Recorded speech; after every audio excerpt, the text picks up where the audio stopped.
It's important to understand what the 5G is doing and what they say it's doing. We're told on the IEEE beamforming document that this technology cooked your eyes like eggs in World War II.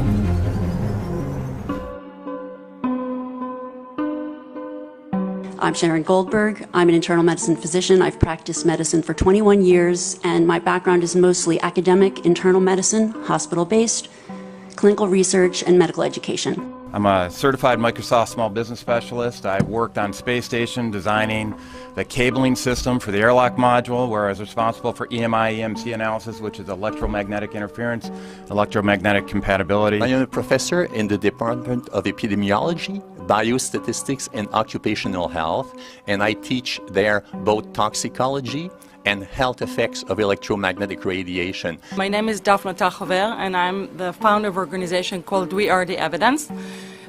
We are an organization that represents the many adults and unfortunately many children who have become very sick from wireless technology radiation. There seems to be a couple false Easter eggs being put out there right now. I want to make sure we dispel that right off the gate. The effects of wireless on health scientifically are very, very clear. So it's always pushed back to the definition of an acceptable level of radiation. And that's what this is, by the way. This is about radiation. Wireless radiation has biological effects, period. My name is Dr. Angie Kolbeck.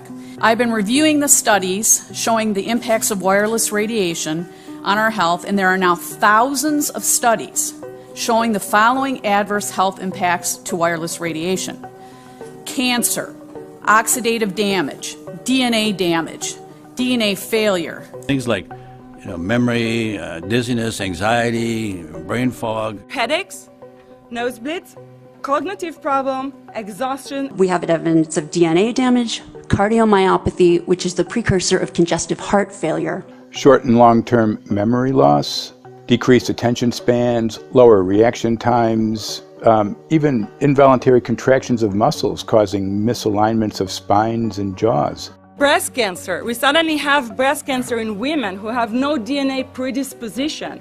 Disrupted immune function and change in stress proteins, reproductive and fertility effects. There are dozens and dozens of studies that show beyond any doubt what this radiation is doing. We are seeing increases in brain tumors. We're seeing increases in Alzheimer's. We're seeing increases in all of the neurotransmitter diseases, ALS, Lou Gehrig's disease, Parkinson's. These are all disease systems that are known to be associated with low-level energy exposures. We talk about 24/7, around-the-clock exposure, wherever you are, and your whole body. You never get away from it. And it seems from our studies that maybe your immune system can cope with for a time, but it will deteriorate.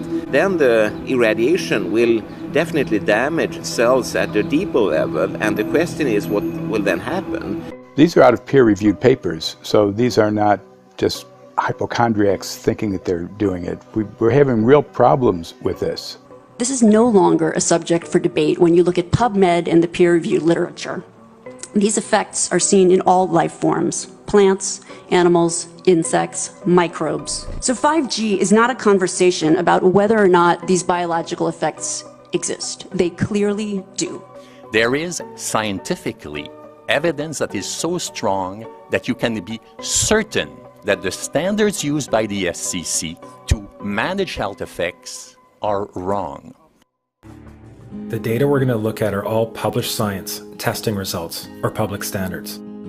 At the bottom end of the radiation scale of what's called power density, or signal strength, is the minimum level at which cell phones will work, which was found to be 0.2 billionths of a microwatt per centimeter squared.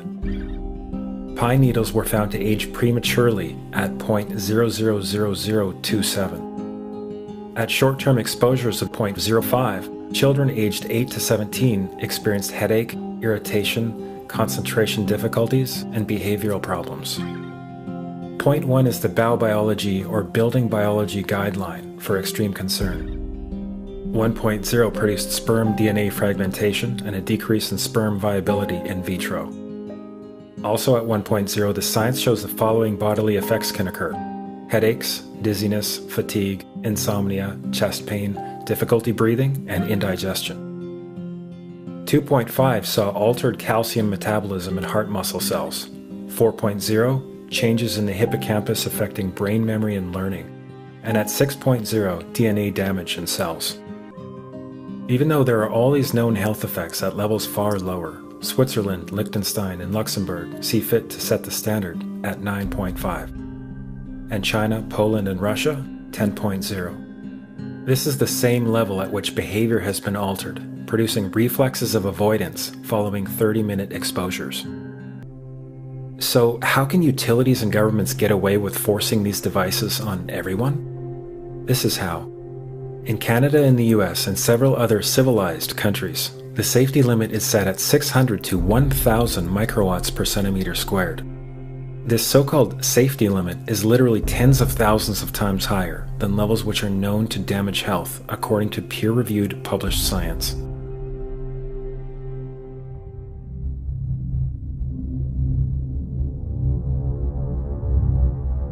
You're a trained medical professional. Yes. We don't have one on the panel. What are we to make of the American Cancer Society, for example, telling us there's no evidence of harmful product? Many of these organizations have conflicts of interest. Very briefly, if you can, what do you mean by conflict of interest? One of the first things that you teach residents is that you always have to look at the funding. There's a tremendous amount of sponsored research by people who are hired to do studies to find no effect. And that's plagued this field in a number of countries. The radio frequency radiation work that we did was supported by Motorola. The relationship was really very cordial and very stress-free, but only up until we started generating data. These folks were very, very upset and began to talk about how are they going to handle this, what sort of spin can we put on this, what can we expect from this, and from that point on the relationship changed. What we saw was that Motorola began to exert more and more control over the work, telling us what to do, telling us how to write abstracts, what to say in the abstracts, what to say in the papers, how to do the work. No, don't do this. Yes, do it this way. This was unacceptable. I had completed our study of DNA damage, and I submitted the final report to Motorola. They simply weren't willing to accept my interpretation of my study, my evaluation of my study, my knowledge of science at that point, and tried to urge me not to publish the study. Martin Pall says, putting tens of millions of 5G antennas without a single biological test of safety has to be about the stupidest idea anyone has had in the history of the world. With the 5th generation, it's actually a whole new ballgame. It's not using the same technology. They're switching to military-grade millimeter wave technology. And when you look at this technology, I mean, if you go and look at DARPA reports, come and look at some of the patents that the United States military has put out on what they can do with psychological weapons, all sorts of things, crowd control, active denial, anything you can think of, this is what they can do with 5G. So any type of military application you can think of which has an electromagnetic base, they can do with 5G. And they're putting this out blanket across the population. Ladies and gentlemen, the President of the United States. Good evening, my fellow Americans. In the councils of government, we must guard against the acquisition of unwarranted influence, whether sought or unsought, by the military-industrial complex. The potential for the disastrous rise of misplaced power exists and will persist. We must never let the weight of this combination endanger our liberties or democratic processes.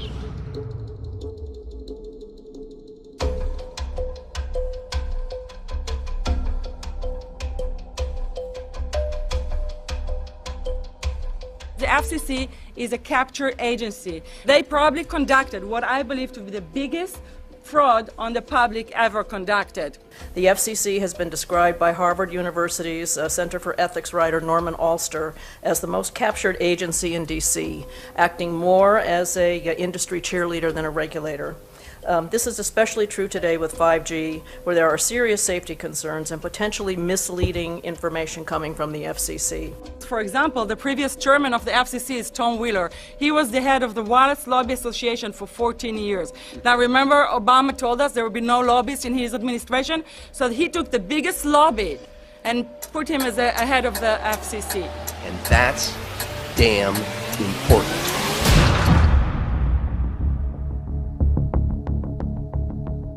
In 1993, the FCC started a rulemaking to adopt the IEEE regulations on this issue.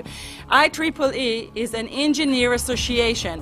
Why is it that we adopt regulation of engineers who maybe know how to measure this radiation when it's passing a wall, but not when it's passing a body? All our health agencies objected it, saying that it makes no sense to adopt engineer association, that they had not even one biomedical person on their team. They are effectively indemnified against adverse health impact lawsuits when the acceptable limits are higher than the limits actually shown to show harmful health effects. The FCC guidelines were developed for short-term exposures, 6 minutes, 30 minutes, depending on it's a phone or an outdoor exposure. And they have absolutely no connection to the biological effects that have been very clearly summarized in the Bio Initiative. Remember that denial of request or denial of permit request that you can put in? It's going to point back to the acceptable levels as determined by the FCC, not the EPA and not the CDC, the ones who usually take care of health concerns, but by the FCC, which is staffed by former members of the telecommunication industry. That's the fox guarding the hen house. A hint. Now, this is exactly why they have to prevent a health lawsuit. And how do they prevent lawsuit? That goes back to Section 704.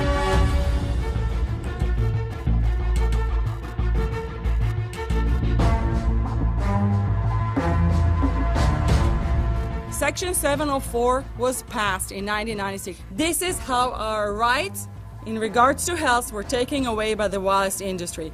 What this legislation did, it gave the power to regulate the health effects of wireless technology to the FCC.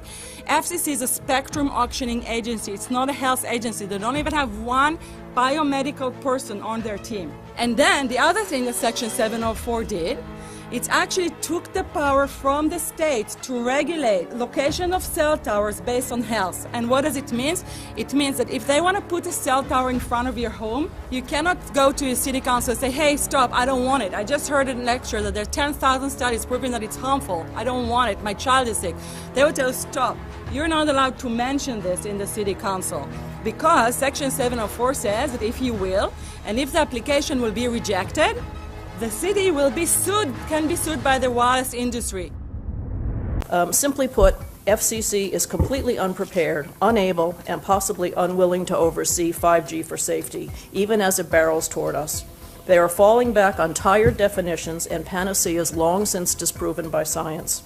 To make matters worse, recent FCC rulings and numerous industry-friendly bills passed at state and federal levels between 2016 and 2018 removed the last vestiges of local and state review over infrastructure siting, just when we need it the most. When those first studies were performed years and years ago, nobody knew about the importance of the microbiome, the role of the microbiome and the immune system, and even less the role of the microbiota inside our brains, that is, the microbes that are normally resident inside our brains, whose influence on brain function is nothing but immense. And you may think, well, who cares about the microbes? The less microbes we have, the better it is. Well, we know by now that this is not absolutely the case, because microbes are truly essential for the development and function of all our organs and systems. Our immune system is based on the microbes we have in our gut. And our brain also has microbes that influence its function. You have to consider that DNA also works as a fractal antenna, which is able to send and receive and also to process signals under the form of radio frequencies, well then there is no doubt that artificial radio frequencies such as those of cell towers, and in particular these new types of towers that have a much higher density of signals, they may somehow interfere with the ability of DNA to retain and transmit biological signals. So this is one level of danger that very few biologists are aware of.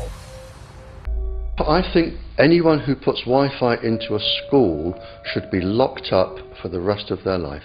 I really do. I think they're not fit to walk on the surface of this planet because they haven't looked at the research, and whatever incentive they have, it is not worth the genetic problems that parents are going to face with their children. A considerable amount of research shows that developing brains and bodies of children are much more affected than adults. And there are clear indications of a link between increased electromagnetic fields and autism spectrum disorders. The exposure to man-made electromagnetic fields has become the first factor that could be isolated ever in autism that could predict autism. The fifth generation of wireless technology, or 5G as it's being rolled out worldwide without safety testing. Let me say that again, without safety testing. And how we've got scientists and doctors and environmental organizers saying, stop this. Because in terms of the effects of wireless radiation, the science is in. Wireless radiation can lead to cancerous heart tumors, brain tumors, DNA damage. Wireless radiation is linked to infertility, to autism, Alzheimer's, and more. And guess what? All the effects that I just listed, those are some of the effects that are known according to the technology that's being seen today. First of all, you have to know that we know that the other EMFs that we're exposed to are already known to be health risks. And basically that 5G, because of the frequency that's going to be used and because of the extraordinarily high pulsation levels that will be used, is a much bigger threat to our health than the things that we already have, which are very substantial threats to our health. We're not just talking about the intensity. We're talking about the frequency and the very high level of pulsations. There's a huge literature which shows that pulsed EMFs, EMFs that pulse up and down very rapidly, are in most cases much more biologically active than our non-pulsed EMFs. Every single wireless communication device communicates via pulsations, but the industry completely ignores this issue. The problem with 5G is that they're planning to put out tens of millions of these antennae all over the place without doing one single biological safety test. So you give birth to a daughter, but her ovaries are now contaminated. She may be normal, she may be genetically damaged, but her ovaries are at the most risk. So when your daughter grows up and she becomes pregnant and has a baby, this is where one of these eggs will be fertilized and come out. So the real damage here is your grandchildren. That is where it is going to show most. You know, these people were elected by us to manage our infrastructure in a responsible manner. That is the sole purpose of government if it's going to exist at all. And if it doesn't do that, then it has no right. It is invalid. So we need to pull this infrastructure down. We really do. But in order to do that, I mean, we can't just be some violent domestic terrorist. You've got to bring this awareness to the people that these towers are doing them damage. You don't need bandwidth. This is not just an incremental change. This is a big step up. It's a sea change. An onslaught's not an improper word. It's a bombardment. So instead of a cell tower 1 mile or 2 miles from you and you still have cell phone service, we're going to have antennas every block, and some poor soul is going to have one mounted to utility pole maybe less than 20 meters from their home. So this kind of, invasive bombardment with this many antennas, I mean, just in 1 square mile, if you do the math, 1 per block and 16 blocks per mile, that's about 250 antennas per square mile. The millimeter wave is untested. Former FCC Chairman Tom Wheeler openly said that they don't plan to test. We won't wait for the standards. And then our appeal also addresses the fact that there's a plan to roll out 5G through satellites in low Earth orbit. So 20,000 satellites, which will cover every square foot of the planet with a 5G signal. The DNA inside you, the mitochondrial DNA, you can trace unchanged to your mother, her mother, her mother, right the way back to the beginning of the human race in Africa, the Stone Age. It is unchanged, the mitochondria.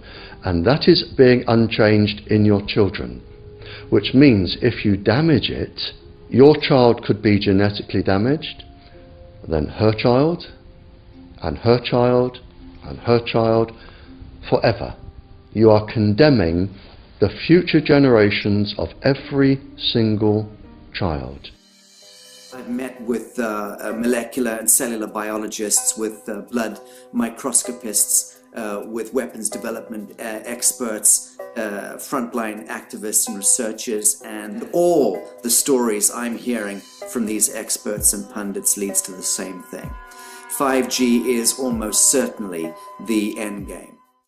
It is such a perilous threat that it is almost impossible to imagine, let alone describe. When the 5G signature goes live, it will tap into a multitude of satellites which are in geosat orbit around the surface of the Earth. Millions of surface antennas will pick up that signaling and will then scatter the signaling into hundreds and hundreds of millions of different micro antenna systems set up on street lamps and even in your home, which you're not aware of incidentally. The LED light bulbs in your home invariably contain the micro or nanotech lens flare capacitors which will receive the 5G signaling, and it will proliferate the 5G signaling everywhere by exploding the signal into billions of photons which will target everything all at the same time. This is stealth technology. This is invisible science. But what it means in simple terms is that you will be flagged up, visible, trackable inside your own home. Anywhere you move on the surface of the Earth, they will have a lock and load tracking capability over you. You will be visible to invisible masters, each one of us, all the time. Today, our governments and the corporate sector have managed somehow to infiltrate the mainframe of our civilization and are pushing through a $20 trillion infrastructural rollout without any, and I mean without any, health science running behind it. There have been no tests. Your government and your health authorities are either in collusion on this matter of genocide and ecocide, or they're just damned stupid, and I would suggest it is the latter. Shame on the technologists and the electricians who are furthering this technology in our homes, in our offices, in our streets. Shame on the legislators and the parliamentarians and the troglodytes and bureaucrats that proliferate our society today. Shame on that echelon for putting their signatures to contracts which allow the fast tracking of this technology into our homes and onto our high streets. Shame on the parliamentarians and international leadership whose wetting signatures and seals of office are sanctioning and permissioning the rollout of something which is arguably the greatest threat to humankind. Shame on each one of us who now fail to get up out of our homes, walk out of our front doors, and challenge every so-called authority who dares to violate our bodies, our homes, and our future generations.